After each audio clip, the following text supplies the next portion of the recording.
એક તરફ ગુજરાતમાં ખેડૂતો આર્થિક રીતે પાયમાલ થયા છે, દરેક રીતે હેરાન પરેશાન છે, આત્મહત્યાઓ કરી રહ્યા છે.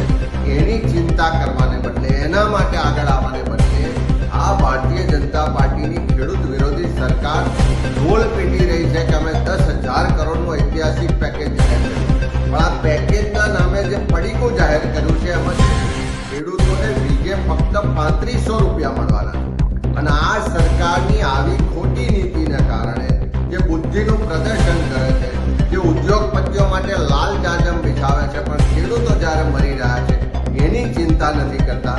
એના કારણે પહેલા દ્વારકામાં ખેડૂતે આત્મહત્યા કરી, ઉનામાં ખેડૂતે આત્મહત્યા કરી, અને દુઃખ સાથે કહેવું પડે કે પેકેજ જાહેર કર્યાના 2 દિવસમાં રાજકોટમાં કોટડા સાંગાણીમાં ખેડૂતે આત્મહત્યા કરી, જસદણના ખેડૂતે આત્મહત્યા કરી.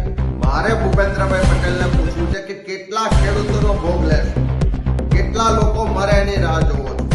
ખાલી પેકેજની જાહેરાતો કરો છો, પણ જમીન પર જે હકીકતો છે એ તો જુઓ.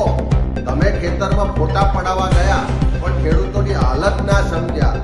એના માટે દયા રાખીને વધારે કેવી રીતે મદદ થાય એ વિચાર ના આવ્યો. ફક્ત જાહેરાતો કરો છો.